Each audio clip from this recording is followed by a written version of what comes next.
Case cash is also recovered from there. Search जब हुआ तो सर्च के दौरान huge amount of cash receive हुआ। अब मैं सर कैश की जब बात आई तो एक कैश की भी डिस्कशन आपके साथ करूंगा, फिर इस केस को थोड़ा आगे ले जाऊंगा, इसमें डिपार्टमेंट ने क्या किया और कैसे रिकवरी हुई थी। See, during the search there is a huge amount of cash recovered.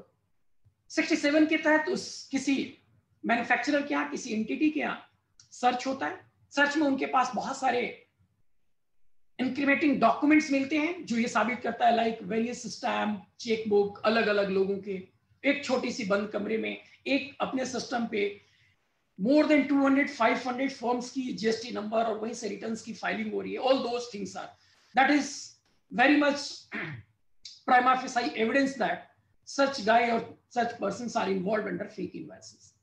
So all those incriminating documents are recovered by the department. And apart from this, abhi humne kaha fake invoices, what happened? If it is really a fake invoice, definitely there is a accommodation of bill and the RTGS is made and the cash is back to that person, that entity, subject to cut of some commission, some percentage commission over that. The moment the search is conducted, a huge amount of cash is recovered from that place. उस manufacturer के यहाँ से, उस entity के यहाँ से एक काफी संख्या में कैश बरामद होता है।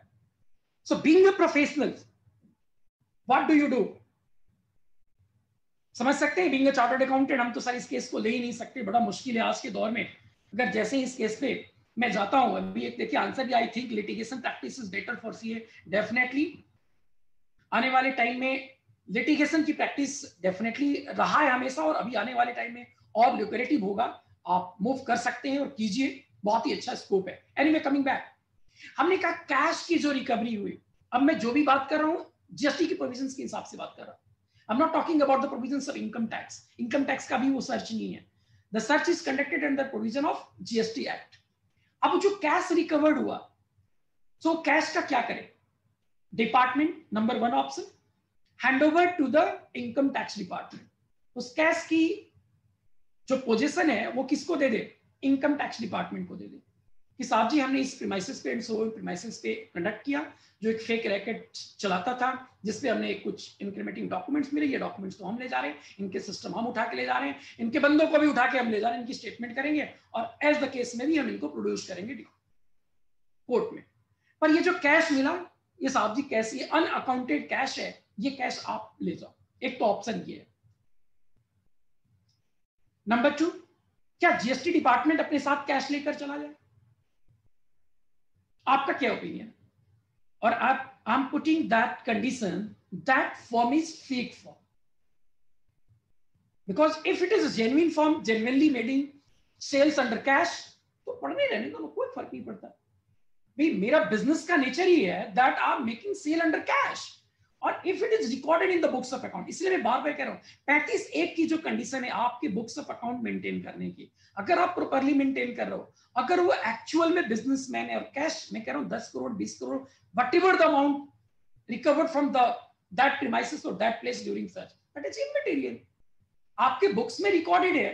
बहुत सारे, जैसे एग्जांपल मेरा dairy industry cash sales, definitely अगर कोई डेयरी इंडस्ट्री में है, पेट्रोल टंकी है, बहुत सारे ऐसे बिजनेसेस हैं जो कैश में होते हैं और वो आपका नेचर ऑफ बिजनेस कैश में कुछ भी अमाउंट मिलता है, कोई बात नहीं, वो आपका है।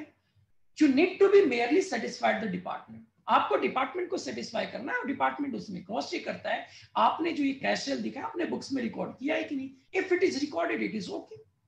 हाँ, इसमें एक एंगल हो सकता है, डिपार्टमेंट फिर भी कह रहा है नहीं जी साहब जी ये फेक है, तो डिपार्टमेंट तो कुछ भी कहेगा, उसका काम है कहना, अपना काम है। अगर आपके पास properly books of account maintain है, लेजर मेंटेन किया है, सेल्स के आपने जितने भी रिसीट काटे हैं वो सब कुछ अवेलेबल है, और जिन जिन पार्टियों ने आपने कैश में परचेज किया सब कुछ अवेलेबल है, ले जाने तो ना वो आपको वापस मिलेगा। I am talking about the case where there is a matter of fake invoice. हमने कंडीशन ही डाला, वो व्यक्ति एक फेक इनवॉइस का प्रोवाइडर है, मैन्युफैक्चरर है, और उसकी प्रीमाइसेस से कैश रिकवर्ड होता है। इस केस में उस कैश को क्या करना चाहिए? One of the answer is we can show them cash deposit received into bank within 2 days of receipt. ठीक है, वो तो नेचर है, नेचर ऑफ बिजनेस के हिसाब से वो बैंक में डिपॉजिट नॉर्मली कराता रहा होगा, और अगर नहीं कराता रहा होगा तो उसका प्रूफ होगा कि साहब जी पिछले 5 दिन से बैंक अकाउंट डिपॉजिट नहीं हुआ, सो हम इसको क्या करते हैं, अपने पास रखें, जमा करा देंगे। If it is a genuine case, definitely department आपकी बात को सुनेगा और आपके डिपार्टमेंट के साथ जो एविडेंसेस दोगे वो अगर पाया जाता है करेक्ट, वो आपका है। अब मैंने कहा जी नहीं, एक ऑप्शन तो है कि बिल्कुल करेक्ट है, आपने दिखा दिया कि बिल्कुल ये सही है, आपकी nature of business he cash का था और इसकी वजह से कैश है। ट्रू, आपका नेचर तो बिजनेस कैश का था, पर वो कैश आप रिकॉर्ड नहीं करते हो। एक कंडीशन ये सकता है, it may possible that the nature of business is in cash cell, but you are not showing those cash sales under books of account. Then in that situation, what you need to do? Department कहेगा आप cash cell तो करो, लेकिन आपके record में तो है नहीं, आपकी जो एक्चुअल एंट्री मारी जाती है टैली से करते हो भाई, व्हाटएवर सॉफ्टवेयर या मैनुअल करते हो, आपके मैनुअल बुक्स ऑफ अकाउंट में इन कैश सेल का चर्चा ही नहीं है। ऑप्शन नंबर 1, साहब एक्सेप्ट करते हैं ये हमारी कैश सेल है और इस कैश सेल पे जो भी जीएसटी की लायबिलिटी बनेगी वो लायबिलिटी हम अभी पे करते हैं या पे कर देंगे। चलिए, तो डिपार्टमेंट अगर भी ऐसा करा लेता है तो बल्ले बल्ले, बहुत अच्छा। ऐसे केसेस हुए हैं जहां पे डिपार्टमेंट को ये लगा कि नहीं, इनका नेचर ऑफ बिजनेस तो कैश का है, पर ये क्या करते हैं कि पकड़े गए तो ठीक है, नहीं तो फिर इसको दिखाएंगे। So if you are not showing such sales under actual sale, then department force you to show such type of sales is your actual sale, and whatever the liability over it you pay. One of the situation is that if it is not an actual sale, ये तो उस बंदे की RTGS आई थी जो cash की arrangement होकर आई, और वो cash ABCDEF, those persons who are availing such fake ITC उनका है। अब सुनो जी, उस पे जब कैश की रिकवरी हुई, इसके अकाउंटेंट और जो भी वहां किंगपिन या जो पर्सन इन्वॉल्व मिला, जैसे ही जब इसकी स्टेटमेंट होनी शुरू हुई, definitely there will be query that ये कैश जो पड़ा ये किसका है, and that person accept that the cash belongs to Mr. A who has availed accommodation of bill. उसके बच्चे ने, उस आदमी ने, जो भी वहां कंसर्न पर्सन था सर्च के दौरान जिसके पास कैश रिकवर होता है, उसने हाथ खड़ा किया, he surrendered himself, साहब जी ये मेरा कैश नहीं है, this cash belongs to Mr. A who has made RTGS under so and so bank account and we have to return back to him. ये कैश तो मेरा नहीं है, ये कैश मुझे उन्हें रिटर्न बैक करना है। जैसे ही उस स्टेटमेंट में ये लिख दिया, कैश डेफिनेटली, अब यहाँ पे इनकम टैक्स को, कुछ एक केसेस में इनकम टैक्स को भी रेफर किए गए थे, लेकिन जीएसटी डिपार्टमेंट को ये समझ में आया इनकम टैक्स को रेफर करते हैं हमारा केस कमजोर हो जाएगा, हम इसमें इनको इन्वॉल्व नहीं करते, ये हमारा अपना मैटर है। इनकम टैक्स को जब कभी भी लगेगा कि अनअकाउंटेड कोई कैश सेल हुई है, वो अपने एंगल से जो भी प्रोविजन होगा उस पर इन्वोक करेगा। यहां हम सिर्फ जीएसटी की बात कर रहे हैं, वो कैश को भी अपने साथ ले जाए, क्या ले जा सकते हैं, और ले जाकर के क्या करेंगे वो, कुछ आइडिया आपको, any more idea over that?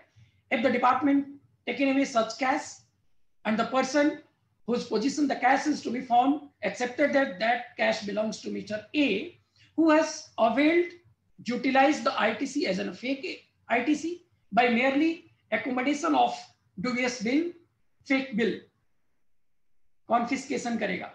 साहब जी वो कैश जब्त करेगा और उनके कमिश्नरेट के एक अकाउंट होते हैं, इवन जबलपुर हाई कोर्ट की एक जजमेंट है उसमें ये पाया गया, एनीथिंग इंक्लूड्स कैश जो डिपार्टमेंट के फेवर में है, वो उस कैश को ले जाते हैं और अपने अकाउंट, उनकी एक अलग सेपरेट अकाउंट होती है जहां वो जमा कराते हैं।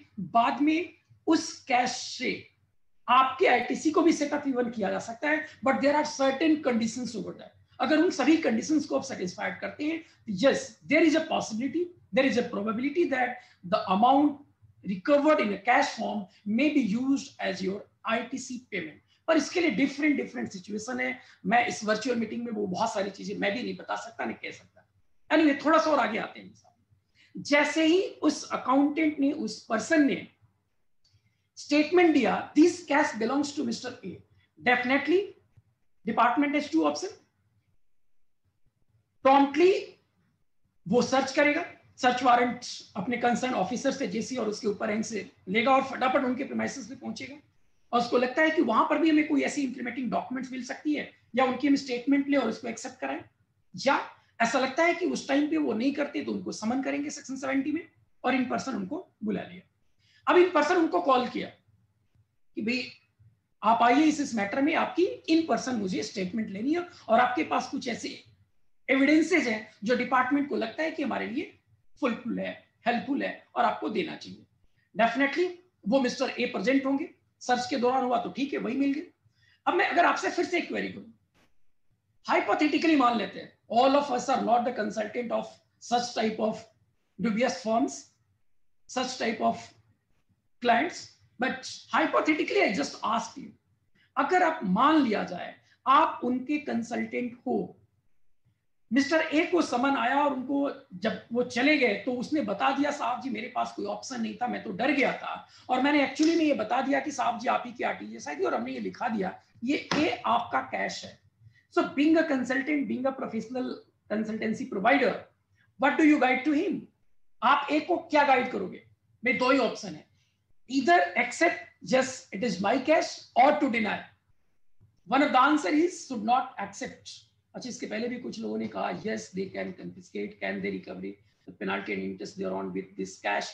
साहब जी इंटरेस्ट पेनाल्टी की बात के लिए फिर से मैं आऊं, उसके लिए अगर उनके वो कैश सेल था और शो नहीं हुआ, विलफुल मिस स्टेटमेंट है, आप अपनी टर्नओवर को उतने से एक्सीड करो, टर्नओवर को जब एक्सीड करेंगे जो भी उस पे आपके टैक्सेस बनेंगे वो टैक्स पे करोगे, डिपार्टमेंट फिर से वहां पे आपको कहेगा ये फेक है, विलफुल मिस स्टेटमेंट है, 74 में करो, आपको जमा करना पड़ेगा, इंटरेस्ट भी मांगेगा और पेनाल्टी भी मांगेगा। लेकिन इंटरेस्ट की केस इस केस में तभी बनेगा जब ये डिपार्टमेंट प्रूफ कर पाए कि ये सेल तो पहले का था और आपने आज किया, क्योंकि इंटरेस्ट तो तभी बनेगा जब डिले पेमेंट हो रहा, पेनाल्टी की प्रोविजन बन रही है।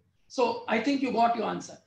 हाँ, मेरा प्रश्न आपसे ये है, hypothetically just I asked you, you are the consultant of Mr. A and Mr. A come to you and ask, साहब मुझे ये बताओ, मुझे स्टेटमेंट देनी है, whether I have to accept that this is my cash or I have to deny. No, better disclose true nature of cash because better true nature cash तो बता दिया हमने साहब जी, बहुत चलो तो हम भी नहीं कुछ कह सकते, इशारों में समझो आप। जब हमने कह दिया फेक इनवॉइस की एकोमोडेशन हुई है, डेफिनेटली उसने आरटीजीएस किया, उसने कैश की अरेंजमेंट करके अपने पास रखा था, वो कैश की डिलीवरी देनी थी मिस्टर ए को, एक्चुअल में ए का था। हाँ, उसमें ये हो सकता था कुछ cash A B C D E उसके एक बाइफर्केशन थे, पर उसने स्टेटमेंट में कुल सभी लोगों के नाम न लेकर के उस पार्टिकुलर मिस्टर ए का ही नाम ले लिया, या ए बी का ले लिया, ए बी सी का लिया, जबकि वो कैश बिलोंग करता था कितने लोगों के, 10 लोगों के। So there are n number of possibilities और प्रोबेबिलिटी इज देयर। सो मेरा प्रश्न है कुछ एक प्रोबेबिलिटी को उसमें से लेते हैं, हाँ ए का तो था पर अमाउंट की डिफरेंस हो सकता है, उनका था 10 लाख का पर कह दिया कि नहीं जी ये तो 2 करोड़ पूरी इन्हीं का था, या 10 करोड़ इन्हीं का था, व्हाटएवर द सिचुएशन में। सिर्फ मेरा आपसे ये है कि being a consultant advisor of that person, मैं फिर से कह रहा हूं this is hypothetical example, practically we do not involve in such type of consultancy, we do not have such type of clients, but because such type of situations are occurred in our society, in our businesses, so we need to be know about such type of things. Sir, one of the answer is if we accept and pay tax to the department, then we can avoid arrest. साहब arrest की बात तो देखो, अगर मैंने कहा 5 करोड़ से ऊपर है तो वो कंपल्सरी अरेस्ट की आपके ऊपर दबाव डालेंगे, 5 करोड़ से नीचे है तो फिर कहते तो है पर करेंगे नहीं और करते नहीं है, क्योंकि वो उन्हीं को छोड़ने का भी राइट होता है। हमने मान लिया कि वो आईटीसी चलो 5 करोड़, अरेस्टिंग की नहीं, अरेस्टिंग की तो दबाव बनाएंगे, आप क्या करोगे, उसको एक्सेप्ट करवाओगे या डिनाइल कराओगे? आगे बढ़े हम, later define the source and justify goods return hence amount refunded, वो तो अलग सिचुएशन, रिफंड हो भी सकता नहीं हो सकता, वो अलग अलग, मैंने कहा ना बहुत सारी बट इसमें, पर हम एक दो कंडीशन सिर्फ आपसे फोकस करें। My answer is big no, hypothetical, it is a hypothetical client, once you accept that, Mister A ने एक्सेप्ट कर लिया, just it belongs to me, ये मेरा कैश है, ये मेरा कैश है, इसका मतलब आपने जो केस बुक किया, डिपार्टमेंट ने जो केस बुक किया फेक का, मैं इस पे भी बोलूंगा डिपार्टमेंट ने जितने भी फेक इनवॉइसेस के केस बुक किए, डेफिनेटली वो जिसको एविडेंस मान के चल रहे हैं, वो बहुत सारे ऐसे एविडेंसेस हैं जो कोर्ट में जाकर के सस्टेन नहीं करेगा, वो सभी के सभी ऑन द मूव रहेंगे और वो एसएससी की फेवर में ऑनरेबल कोर्ट्स के जजमेंट डेफिनेटली आएंगे, क्योंकि जितनी दबाव बना करके यहाँ एक्सेप्ट करा लेते हैं कोर्ट में तो ऑल डी आल्टम पार्टम, आपको भी अपनी बात रखने का अधिकार है। और जो एविडेंस, और खासकर सर्विस की मैं बात करूं, वो एविडेंस उनके लिए प्रूफ करना बहुत मुश्किल है, टफ है। तो ये तो आप मान के चलिए हर चीज वो साबित नहीं कर पाएंगे, मुश्किल है, एविडेंस ही नहीं है। Whether the actual services has been rendered or not, merely based on the statement, there must be evidences also. So in case Mr. A accepted that this cash belongs to me, whatever the cash recovered from that person, that manufacturer M1 is fully me. इसका मतलब आपने accept कर लिया कि जो आपने उनके साथ रोटेशन किया है इनवॉइसेस का, आपने एक्चुअली गुड्स नहीं रिसीव किया है, एक्चुअल में सर्विस नहीं रिसीव किया, आपने मेयरली एकोमोडेशन ऑफ बिल किया है। So if it is merely accommodation of bill, it means that it is prima facie proof that it is a case of fake invoice. जैसे आपने accept कर लेते ये मेरा कैश है, आपने इस बात को साबित कर दिया, ये हमारा केस फेक इनवॉइस का केस है। और ये कहीं पर भी, इवन ऑनरेबल सुप्रीम कोर्ट तक भी जाओगे तो वो हमेशा डिपार्टमेंट के फेवर में आएगा, और डिपार्टमेंट का यही इच्छा होगा, यही चाह होगी कि हाँ ए एक्सेप्ट कर ले कि ये मेरा कैश है, क्योंकि उनका काम आसान हो गया। जैसे ही ए ने एक्सेप्ट किया ये मेरा कैश है, उनके लिए तो एविडेंस हो गया भी, आपने बिल लिया, M1 मैन्युफैक्चरर ने कहा ये कैश मेरा है, किसके एवज में, जो बिल जनरेट हुआ उसके एवज में। अगर कैश आप रिटर्न कर रहे हैं, इसका मतलब ये प्रूव्ड है कि actual services, actual supply of goods हुआ ही नहीं है। And if it is not supply of actual goods और सर्विसेज, यही तो मैं बार बार कह रहा हूं, it is called fake invoicing. And if it is fake invoicing, whatever the provisions provided under section 67, 122, 132 वो आप पे अप्लाइड होगी। अगर अमाउंट ज्यादा इन्वॉल्व है तो आपकी अरेस्टिंग भी होगी, और साथ साथ में दोनों वर्ड यूज कर रहा हूं, आप पे क्रिमिनल लायबिलिटी के साथ साथ सिविल लायबिलिटी भी तय होगी। तो डिपार्टमेंट का तो ये इच्छा होगा कि आप एक्सेप्ट करो। So my opinion is that you should not accept. Once you accept, आपका केस प्रूव हो गया, it is a fake case. Any query? May I go ahead? It can be goods return or disagreement of services, hence amount is being refunded. साहब जी जो भी कह रहे हैं, तन्मया कह रही हैं कैश में क्यों रिटर्न कर रहे हो? आई डू एग्री, आपके बीच में जो एग्रीमेंट हुए वो एग्रीमेंट क्या हो गए? ब्रीच ऑफ कॉन्ट्रैक्ट हो गए। आप कह रहे हो कि नहीं मैं इनसे सर्विस नहीं लूंगा, सप्लाई नहीं लूंगा, so why you are taking in a cash form?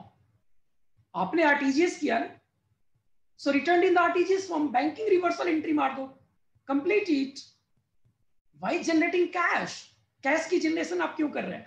अगर कैश जनरेट कर रहे हैं, इसका मतलब क्या हुआ? It can be goods return, disagreement और service since amount is being refunded and wants to return in cash, that is his problem. साहब ये आपकी प्रॉब्लम से नहीं होगा ना। कैश क्यों ला रहा है? कैश कहां से लाया? कैश का सोर्स क्या बताओगे आप? या तो आपने कैश में दिया हो, आपने उस सप्लाई के अगेंस्ट में जो पेमेंट किया वो कैश में किया, और आपके फिर से में को नेचर ऑफ बिजनेस में ही कैश है, और आप प्रूफ करो अपने बुक्स में कि वो कैश मेरे रिकॉर्डेड है। Yes, but if it is not belongs to the cash nature business, तो कैसे एक्सेप्ट करोगे?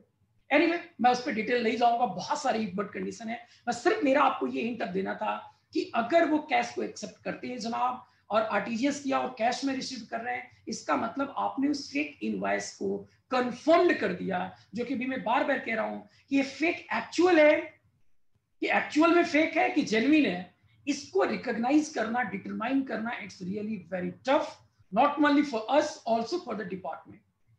इस इनिशियल स्टेज पे तो डिपार्टमेंट नो डाउट आपसे रिकवरी कर रहा है टैक्स का, बट जैसे ही ये कोर्ट में जाएगा, कोर्ट में उनके लिए साबित करना really really really it's really very tough. इतना आसान नहीं है उनके लिए भी साबित कर देना कि ये केस में एक्चुअल सप्लाई हुई कि नहीं हुई।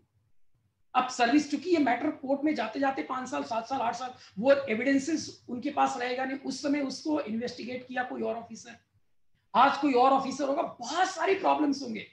इसलिए कह रहा हूं, अगर अभी आपने एक्सेप्ट कर लिया तो आपने प्रूफ कर दिया हाँ ये फेक इनवॉइस का केस है, पर अगर नहीं किया so really honourable court should decide. अब उस पर जो जजमेंट आएगा, जिसके भी फैक्ट्स और एविडेंसेस स्ट्रॉन्ग होंगे, स्ट्रॉन्गली प्लीड किया जाएगा, डेफिनेटली उनके फेवर में होगा। और मैं सिर्फ ये कहूंगा, अगर आप एक्सेप्ट करते हो कि ये मेरा कैश है, तो डिपार्टमेंट का यही इच्छा होगा कि आप एक्सेप्ट करो और मान ले डिपार्टमेंट की कैश है और आपसे रिकवरी कर ले। एक लास्ट केस और, टाइम की भी ओवर हो रही है, लगभग 5 बजने को है। एक केस और मैं आपसे डिस्कस करूं, circular trading. All of you know the meaning of circular trading.